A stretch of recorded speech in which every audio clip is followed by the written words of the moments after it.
Mr. Aaron Michael Ray.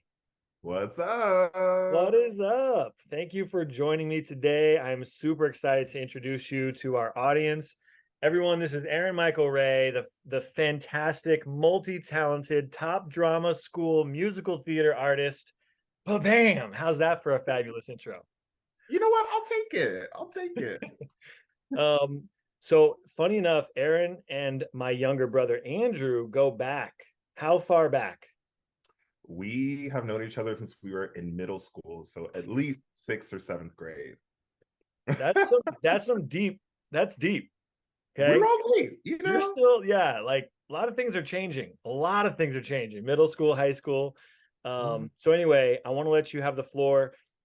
Tell us, because you didn't come right into acting. That wasn't your first artistic love. Tell us kind of how you made your way into acting. Give us the sort of brief history with your musical background. Okay, so I come from a very musical family. My mother was the music minister of my church growing up. My grandmother was also, she was a music teacher.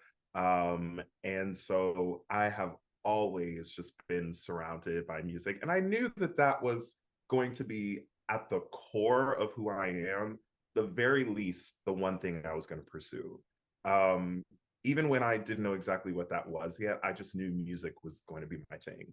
And so then when it came to high school, I I think it wasn't really until high school that I actually wanted to be on stage in shows. I wanted to do theater, and I didn't know how to approach it. But I remember The Music Man is one of my favorite musicals, and my sophomore year, they our high school was doing The Music Man. And so I just remember going in being like, I just want to be in it. I don't want to do anything crazy. Like, whoever wants the lead roles, whatever, can have it. Like, I just want to be, I could be a tree and I'll be the best tree in this production. And it was so much fun. I remember loving it so much. And that I just assumed that it was like, well, this is really fun, but like, I'm still set out to be a jazz trumpet player, which is what I still am to this day. And I was very focused on that. And then, senior year, we did a production of Fiddler on the Roof where I was Perchik.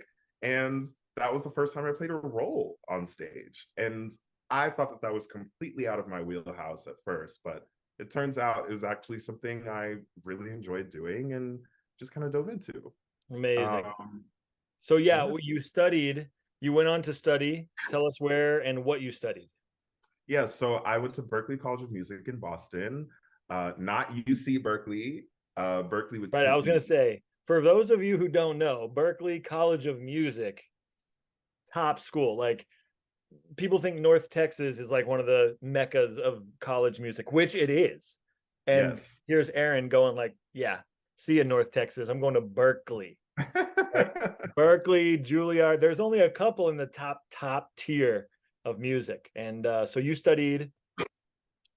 Yes, I studied my major was professional music with an emphasis in music education.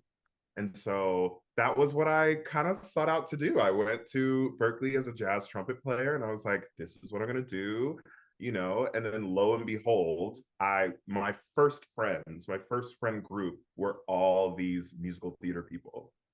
And so, I kind of came into college knowing a little about theater. Like I did some shows, so I could like talk a little bit, but I think it's just one of those universal things where, the timing was so divine that was like, you're supposed to meet these people and they're supposed to help you, guide you to where your heart really wants to go. And that was towards theater. So I spent like half of my time, you know, really focusing on being a trumpet player, and then the rest of the time focusing on being a theater artist. Yeah, and I think you've up to this point in your life have blended them so well. It's not like you've abandoned the music whatsoever.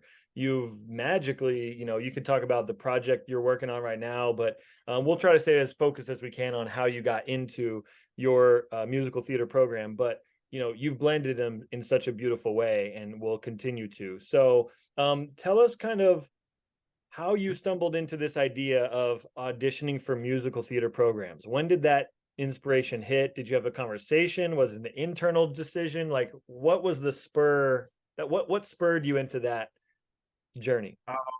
First of all, I like how you use Spur just now because San Antonio, the San Spurs, Antonio. This is our right? stomping grounds. um, but yeah, so I think with me, I kind of I think because I was so surrounded by theater people, theater productions. Boston is a fantastic city for professional theater. And I was starting to slowly but surely already make friends in the scene of Boston. And so I think what really what really got me to start auditioning for, drama school was that I was doing shows at school at Berkeley already, and it's not a musical theater school. They have a musical theater minor, but which is a lot more developed now, but it was like starting to become a thing when I was there. And I think because I remember just kind of saying like, I'm just gonna audition for some of these, regional theaters here and just see what happens. Let me just see if I'm really meant to do this. And I did, my first couple shows, and that was before I even got into school. And so that's when I realized was like, maybe I want to get like the formal training. I want to, I think my raw talent got me this far. And I believe in that raw talent, but I also believe in training and, acquiring new skills to help me become an even better theater artist. So I think it wasn't until like end of my junior year of college where I really thought like, I think I really want to audition for drama schools for grad programs. So I started doing that research into I want to that. hear about it. So you researched, like, what schools did you come up with? Do you mind sharing what your school list Yeah. was? Okay, so at the time, the only MFA programs in musical theater were um, San Diego University, San Diego. Did I say that right? San Diego University of San Diego, or there's also University. San Diego, University of California at San Diego. I think it was San Diego University of San Diego. University of San Diego. Yes. So I remember looking into that program, and that kind of felt like it would have been such a drastic like move for me because I was already East Coast. Um, but I wanted to consider looking into it. And then the other school, which was the very risky of me, the only school I applied to was the Boston Conservatory, which is right next door to Berkeley. And so that was the other thing too. I was starting to get to know some of the Boston Conservatory students, or BOCO, as if you hear me say BOCO, that's what I'm talking about. But The shorthand is relentless in college. of course. But like I think I started to get to know those students, and I was like, we're all doing the same thing. And they're all telling me like, we have a grad program, and I think you really should audition. And I had friends that were at Berkeley that they transferred to BOCO for musical theater. Oh, okay. So it had been So, done. You've seen this happen.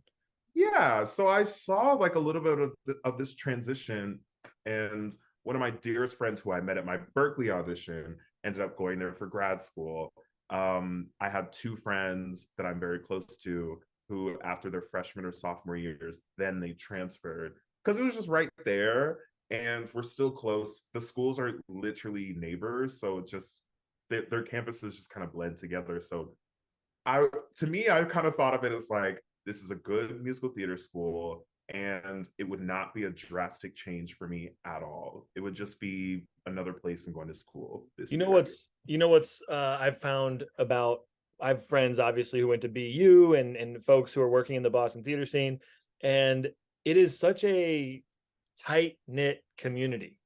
Like, usually it's hard to break out, not in a bad way, but like there's a lot of friends and there's a lot of just like you should do this and it's next door and everything like this. So I get that, you know, it was just feeling more organic for you because you were already there and everybody in that community is, you know, so but the question is like you didn't want to put your name in the hat for these other top musical theater programs, or you were just thinking like, no, the only ones that offer this masters that I'm interested in is BU? Yeah, or yeah, it was the only, I think just looking into Boston Conservatory, I was like, okay, I think I was like, I'm just gonna do this. Because I think what I also, my kind of backup plan was, you know, if I didn't get into BOCO, then I would stay in Boston for a year before moving to New York.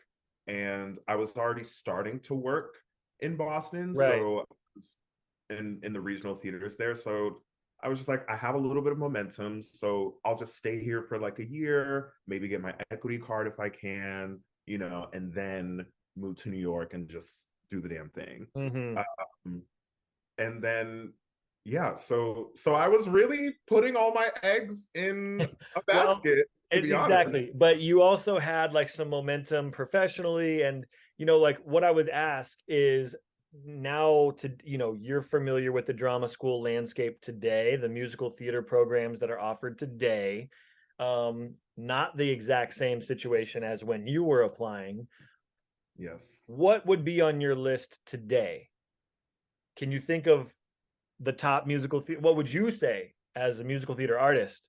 What are the Oh my top God. musical theater programs today? This is not an official list, you know, but this is where you're at. What comes to your mind? Yeah.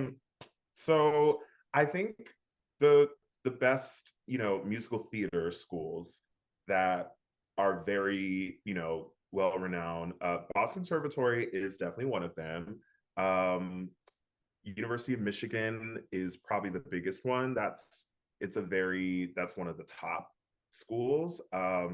University of Michigan, CCM, which is the Cincinnati Conservatory of Music in Cincinnati.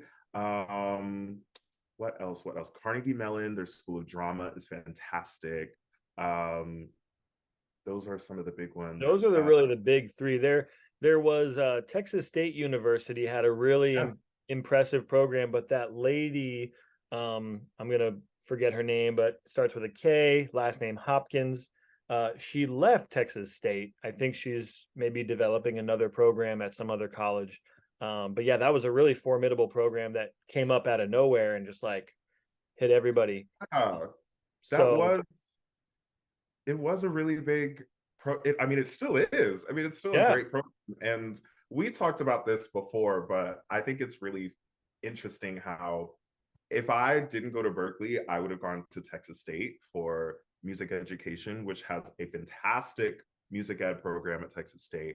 But what's interesting is that I have friends that were in my same year that went to Texas State for musical theater, Mm, you know, who I met in New York, that, you know, they were telling me how great their program is and all this stuff. And, you know, like all these people that come from Texas State, like they're fantastic musical theater artists. And one of those people who I met who went to Texas State ended up being in Mean Girls on Broadway. And, mm. you know, like, and we were graduated the same year. So I think it's interesting how I still would have gone, even if I went to Texas State, I still would have been surrounded by theater. You can't get away I, from it, Aaron. exactly. Like I couldn't get away from it. And I think I still would have found my way in there somewhere of being like, I think this is what I really want to do. So, All right, so we're talking how you've chosen your school, you're gonna audition. How long did you prepare? What was your runway? um, so I remember that I didn't have to do any pre-screens or anything like that. And for those that aren't familiar with pre-screens, there are some schools where, you know, they'll probably want you to send you know, some videos of you singing, doing a monologue, choreography of some sort, you know, or maybe that's just like, you know, it could that could also possibly be, some video from a show that you were in or something like that. So they kind of, some schools do this, but Boston Conservatory did not. Um, so They're just like, I, come one, come all. yeah. And so I think, I think what ended up happening was I knew that my audition for BOCO was like late January or early February. So I spent that entire fall semester just of my senior year of college, just focusing on the material I need to audition, just seeing finding out, the things that they expect uh, from those students. Like, I'm pretty sure I even like took a tour of Boston Conservatory, Oh like yeah. even though I've like seen shows there and all that stuff, like I wanted to really get in there as if like I knew nothing about this school and Hmm. just get even more familiar with the program and everything. Um, I so I knew that for the audition two I had to do contrasting musical excerpts. So, either like a traditional legit, that's a word they use for like classical, um, for traditional musical theater, and then some sort of contemporary musical theater song, as well as a classic monologue, so like Shakespeare, or a Shakespeare and a contemporary monologue as well. Okay, so it um sounds similar to the acting programs in that you've got a classical and a contemporary, and in addition to that, you've got a classical and a contemporary musical theater uh, yes, selection. yes, and And are then those like a full song, or is like 16 bars? Like, how are you?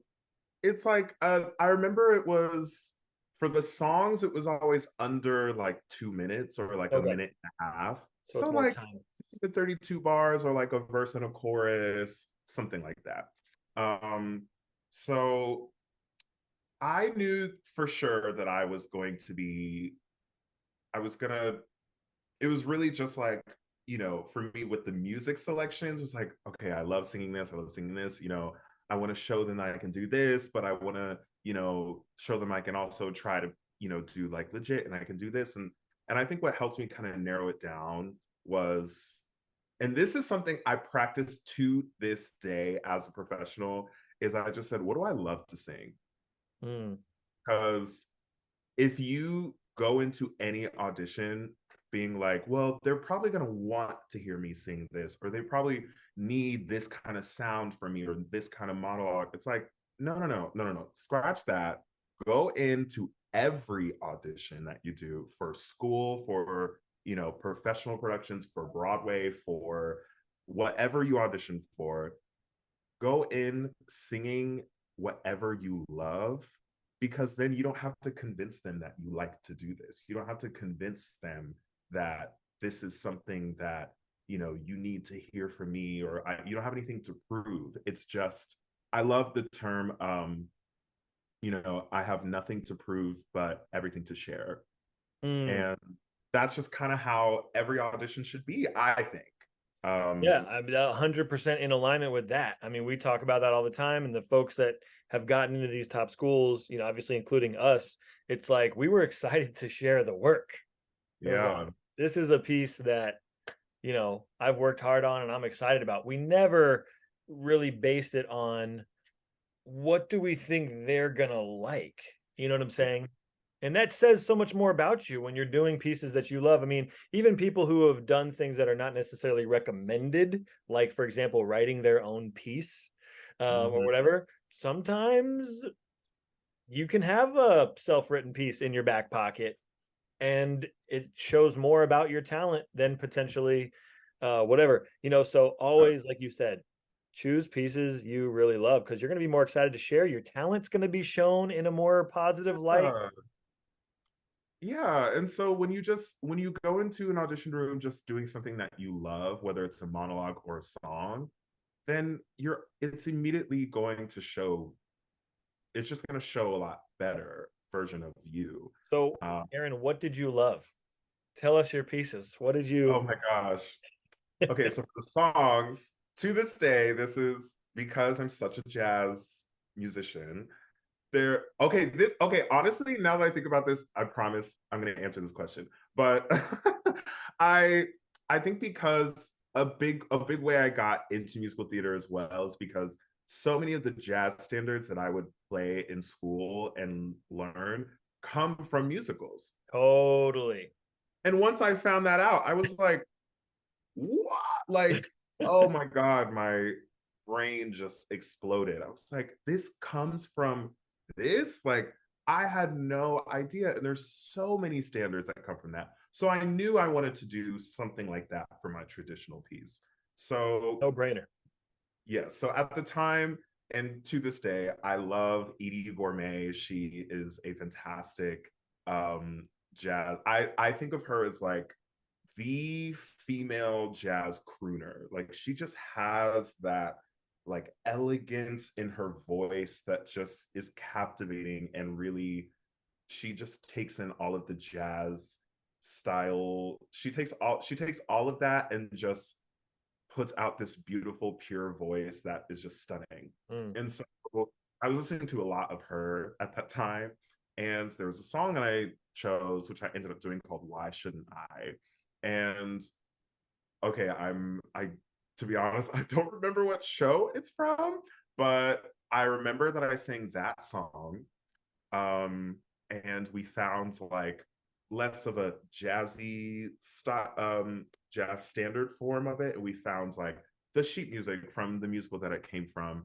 And I did that. And then for my contemporary piece, I did I'm pretty sure I did The Devil You Know from Sideshow, which was kind of like the temporary one or contemporary one.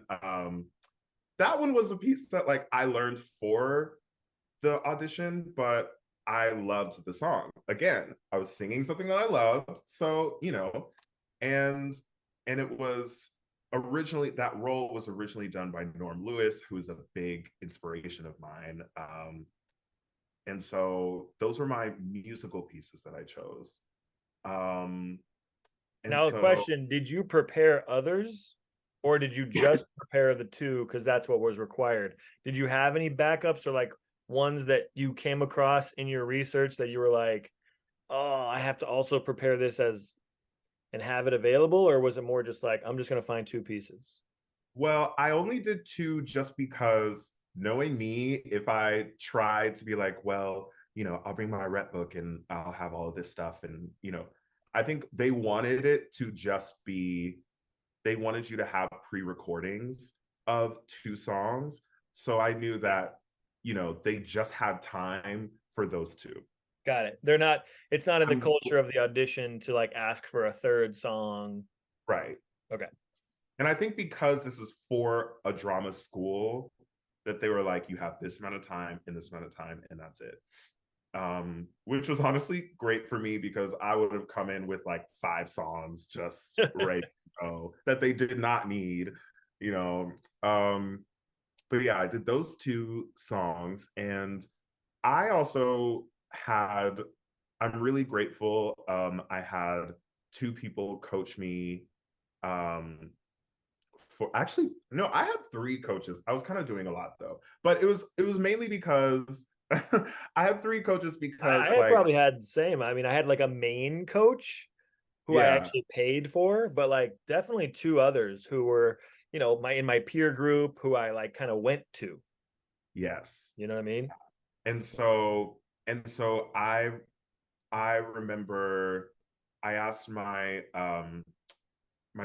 friend Michaela Donovan in Boston to coach me on at least one of the songs. We met like maybe once or twice, and then one of my other professors from school who has music directed on Broadway. He conducted Shrek on Broadway, Thoroughly Modern Millie, a lot of like these big shows. He has a ton of credits.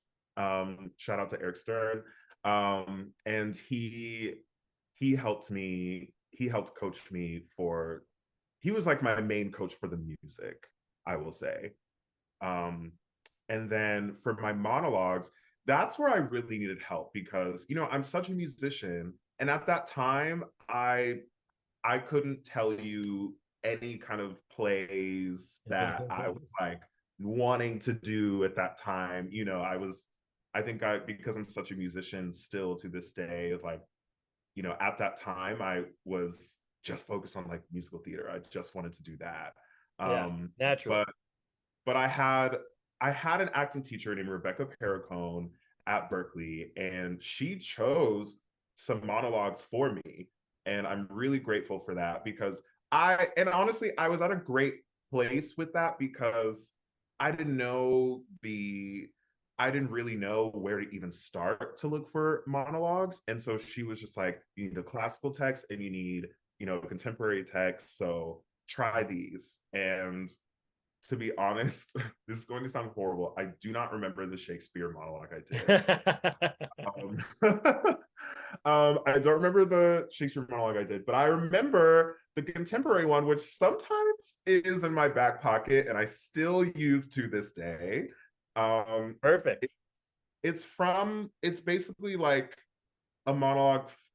It's not from like a full play. It's kind of like a play of just monologues, something like that. But it was called The Fan, and it was basically this guy like at a stage door, just being, like Oh, fangirling hard over, the show that he just saw. So it's more funny, and I really gravitate towards comedic, kind of monologues and stories, and so that one was really fun for me to just tap into. So I remember doing that one, and to this day I still love pulling it out every once in a while. it's always there. Yeah. All right, very cool. So you've got your pieces. You're spending your whole fall semester of your senior year of college working on them, getting coaching. Tell us about the process. Like, do you remember like having any major doubts, struggles, hitting a wall, having like a dark cloud, like, man, screw these pieces. I got to find new ones. Or, is there any sort of, or was it all just like grow, grow, grow, grow, grow? I mean, the imposter syndrome was crazy for me Really? because even like even when I was still in college and I kind of made that shift of like, yes, I'm a trumpet player and still a trumpet player, but I want my focus to be on musical theater. Like, I remember running that by my parents at the time, and they were just like, what are you doing? Like, you're a trumpet player, And it took them a while to kind of like realize, I think I really want to do this and I'm good at this. And they obviously came around and they see my shows and all that stuff. Um, but I think I kind of like the imposter syndrome was really big for me because I was, even though I was excited to jump into this material and just dive in head first, I was still just like, I feel like I like 60% know what I'm doing, and then the other 40 is like, I'm really doing this. Like, do I really? So that was just the biggest thing for me Did because, you get any guidance on that? Like, what did your mentors tell you, or what did you end up kind of doing to sort of address that, or did you just kind of lay it bare? I mean, how did you handle well, that? I have to give it to my coaches because that was what helped solidify it for me. I think if it was just up to me to kind of, work on these monologues and songs all on my own, I don't even know if I would have gotten into the program. No, you So, wouldn't. yeah. And I also want to make it clear for the listeners out there that you do not, when I say coaches, like, it's great when you have the top notch, whoever, coach helping you. But the main thing you need is a coach that you trust and you value their opinion and they have had or have experience in this field. That's the We biggest. call them reliable mentors. Someone Yes. you can really rely on, because everybody's got an opinion, Yes. and Yeah. you got to be very particular about who you know, trust with your work. It's a big Yes. deal. Good, Especially good for point. drama school auditions, because I think like in some cases, maybe your high school drama teacher is the right person to coach you. In some cases, and in some cases, maybe it's your parents for all I know. Maybe it's, like who knows? But as long as it's someone, I mean, obviously, I think like some sort of outside source, maybe who I, even if they don't know you as well, but you know their work very well, trust your gut in that and Mm-hmm. know that that's a coach right there. It could be your dance teacher, it could be your whoever, just as long as it's someone who doesn't see you do the work every day, I would also say. But Well, because again, that's similar to the actual school you're auditioning for. They don't necessarily have a massive amount of context for who you are and the work you've done up to this point. So there's no assumptions. It's yeah, just we get to see and evaluate the work in the room. And so it's kind of nice to work with someone who also has a similar, not that they're completely not knowing you, but I remember my coach, we had a connection in the relationship, like we knew a mutual person, and of course he was a Juilliard grad, so I kind of trusted his feedback. And I had worked with him once before, but other than that, it's not like he really knew a lot of my artistic experience or anything like that. He was just evaluating the work that he saw and was able to give like great feedback. So yeah, I think that's a great point. yeah. So I think all in all, in my preparation for the audition, what got me through that imposter syndrome was knowing that for the three coaches I had, and no one has to have three, I just, in my experience, really needed that. And everyone's different, but that getting just that validation of like, you're doing a really good job on this, and like, and just knowing that even in my coachings I felt growth, that's when I knew like, okay, I think I can really do this. Yeah, it kind of switches to like, all right, a little bit, I don't want to say confidence yet, but like you're on that track of like, Yeah, yeah, let me just keep going, yeah. you And know? like I something I was just talking about recently is confidence already is like a fine line between like knowing your strengths and delusion. Every And I love riding that line. I love it. Sometimes, because sometimes you surprise yourself. Yeah, Sometimes absolutely. you do. And you'll be like, I don't know what the heck I'm doing over here, but maybe these people believe in me. So like I want to try, Exactly. You're about to and sell it. then you end up really surprising yourself and being like, wow, I did that. you know? That's kind of how I felt about the musical theater portion of my acting audition. It's like, do you have a song? We only have to prepare 16 bars of a song, and there's no expectation for like great technical ability but they just want to see how you kind of express a scene and express characterization and tell a story through the medium of song, right? So basically, I was like not a good singer. I had little to no experience and nor really a strong desire for musical theater. Do you have a song, Anthony? Yeah, let's freaking go. And they're like, all right. I'm like, da, da, da, da, like just hardcore selling it, totally delusional. And they were like, thank you. And honestly, what I will say, that really happened for me when I had to do the dance call, because when you're auditioning for any musical theater school, you have to dance. Right. And so that was where I was like,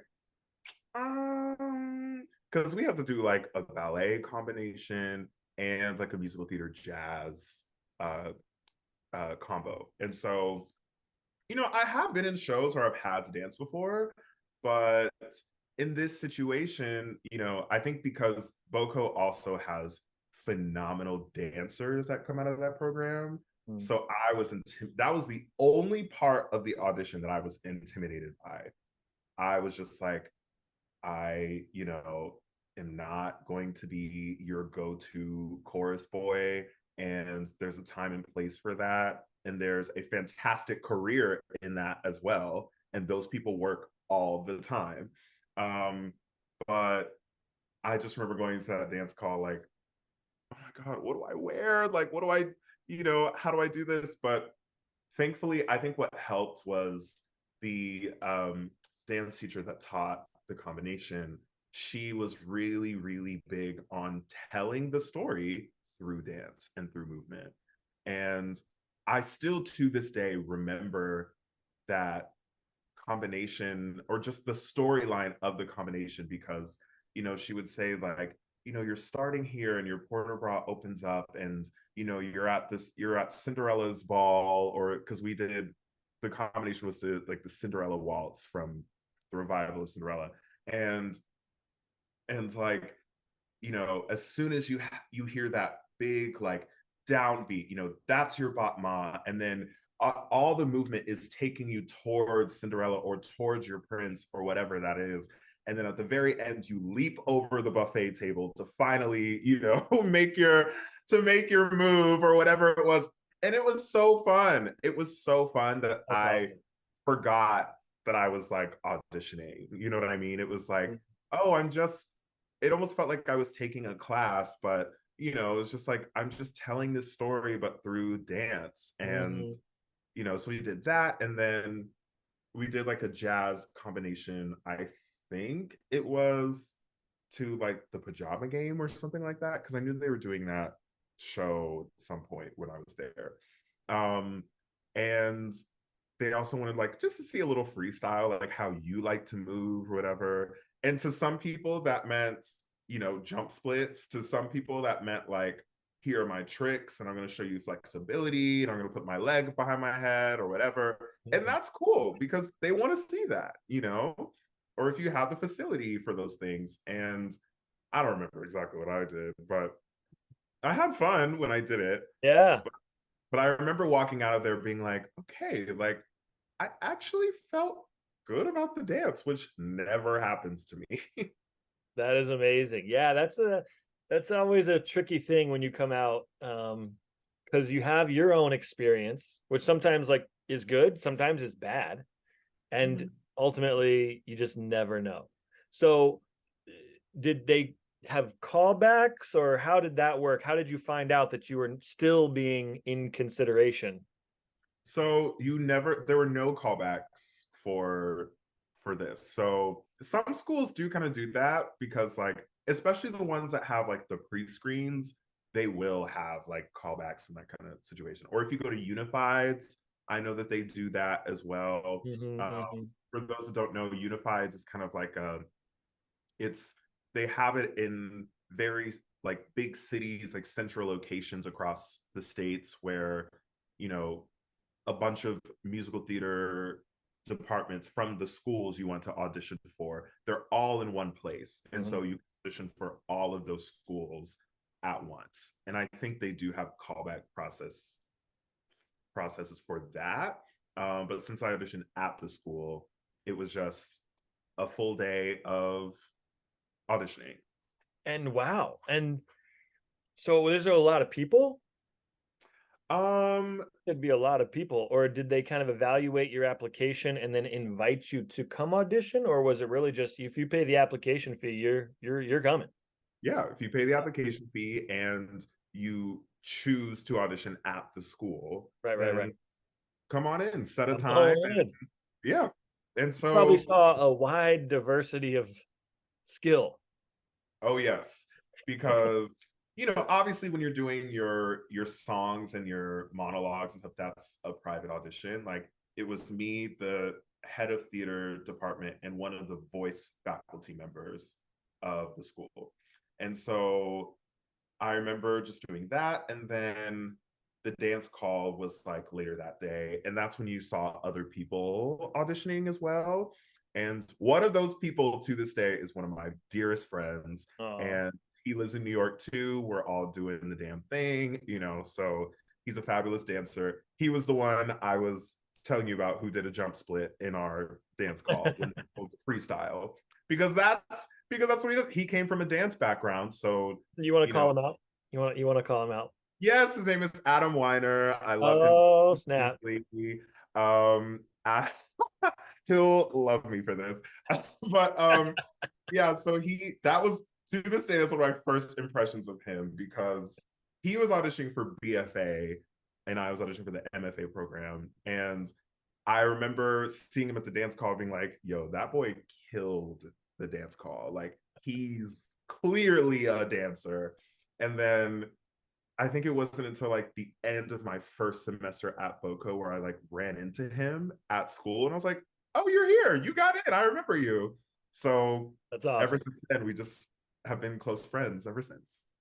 So how did it go for the rest of the audition? Did it end? Did you like have I mean, you're just saying you were there for the whole day and then you kind of just felt like good and then you were waiting?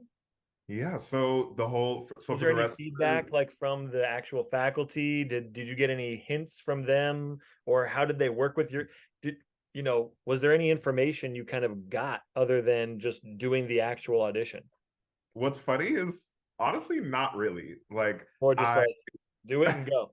in my music and monologue portion, I think the head of theater department, oh, he asked me questions. There's a little bit of an interview, and by interview, I just mean like, where are you from? Like, how long have you been doing this? What do you want out of this program? That kind of Mm-hmm. like very like that part may have taken less than like 10 minutes or something. But they do try to get to know you.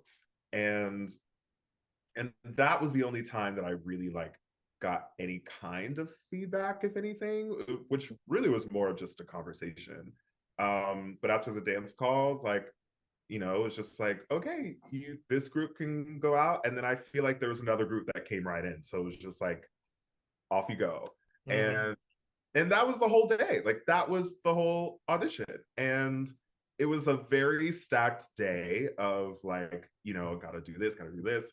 But after that, it was done. And that's when the waiting period started. And especially for me being someone who just like put all my eggs in this basket and was like, regardless if whether I go get into the school or not, I'm going to stay in Boston. I knew that at the time. So I was just like, okay, I did it. I feel good. Like, I did everything I possibly could have, and we'll see what happens. Um, and then yeah, like I think I found out that I got in. It was sometime in March of that year. Because my audition was like late January or early February. And then they sent out admission acceptance. It was either like March 1st or like something like that. Where were you? Oh my gosh, I was in my apartment. I was like in my apartment just like watching a movie. Like, I was being very regular, just watching like a movie on my laptop. I don't remember what I was watching exactly, but it was just like I was just like hanging out, like, just hanging out at home. And then I remember getting the email of like your it was because you have to go through like a portal to see, all of it. But they sent you an email being like, your admissions decision has been sent to you. And so that's when you just kind of go like, oh God, like, am I gonna open it now? Like, should I wait until I like wake up tomorrow? Should I just rip the band-aid off? Because it was late. Like, they did send it really late for some reason. I remember it being like, yeah, because I was at home, because it was like, it must have been close to midnight or something. Like, I thought I was gonna go to bed soon, like it was that late when I got it. And I just remember being like, okay, I'm going to like I told one of my roommates at the time, I was like, okay, so my admissions decision just came in. So what I'm going to do is I'm going to like close my door and I'm just gonna read. And when I come out, I'll let you know exactly what happens. The dramatic, Right, just right. and so I just remember like opening it and being like, okay, whatever happens, I'm still gonna be in Boston, whatever. And I found that I got in, and fortunately, I had a scholarship as well, Oh, and wow. it was really great because Oh my gosh. I Did just like you jump? I'm someone who is so big on just following my gut. And that was, I lead with that at all times. Like sometimes I don't lead with my brain, but I will always lead with my gut. And this was the one thing in the world that I was like, I know that I can do this. I just need the training, the validation that like I'm really right for this world and this industry. And that was a big moment for that. That's awesome. I love it. I love hearing the moment. Did you like run out of the room? Oh my gosh, of course. I like opened the door and like screamed, and my roommate was like hugging me. So it was great. It was It beautiful. is a big moment. It's a life-changing moment.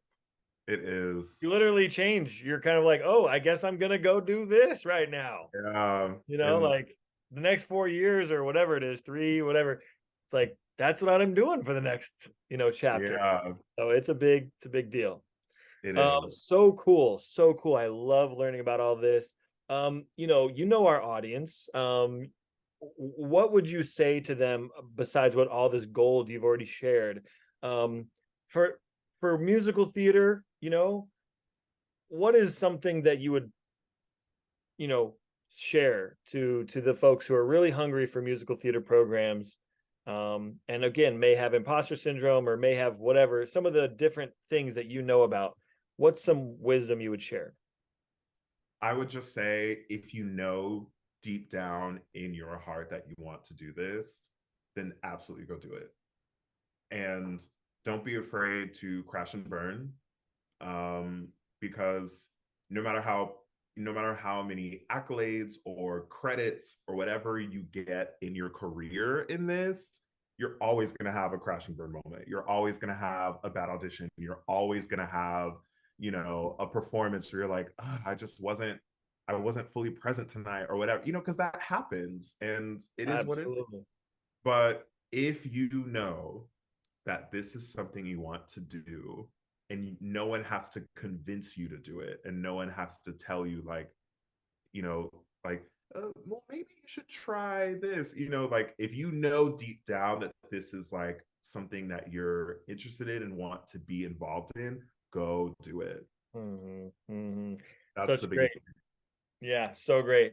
And it obviously helps, like with your story and similar to my story, it helps when you have people around you who are also doing that thing or are at least supportive of it. We Yes. both know people who have not had that type of support, not been in that type of environment, and they've still found a way to get to that audition and get into these schools. Yeah. Because like you said, it's really comes from within, and it's like Yeah. just put yourself out there, willing to crash and burn. Totally love that, because there is a danger associated with what I would consider good work. When you're just putting yourself out there and, like you said, jumping over the buffet table, you Yes. lose this worry that you're being correct. Oh, I have to be Yeah. correct or wrong. No, a sense of play means you're willing to just jump over. And if you hit the table, you play with that. How does that affect you? And where are you now? Like you just kind of, you got to Yeah. be willing to play. And I think that's a great way to put it.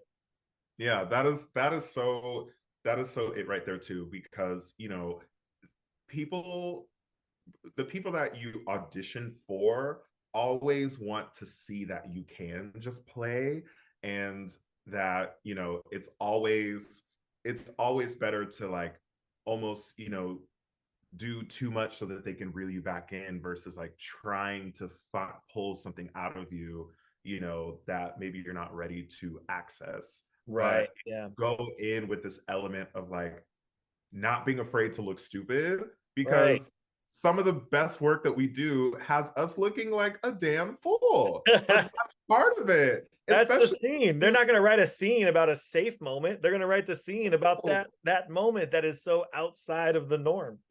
yes. You know? And especially if you do any kind of physical comedy, throw whatever, throw right and wrong out the window and welcome just, chaos and just like play.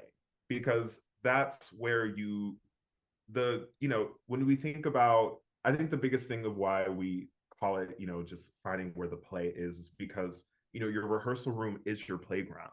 So Mhm. like if you like dipping in the sandbox, maybe like you can make a whole moment out of a sandbox. Or maybe when you go to the swings, like it's a whole different kind of scene that you have with the swings. Like it's just it's all part of the world. That's So you just right. and Lovely, lovely. Well, this has been fantastic. Thank you for sharing. yes, thank you for having me. I'm very honored, and I'm sure we'll talk more about things, but I just wanted to be able to share your story of how you got in. I think it's awesome. And we'll talk more about so many other things that help folks. But this was really fun. Thank you for your time, man. Oh, thank you for having me, Anthony. Yes. We will see you soon, okay, Aaron? All right. Right. Bye.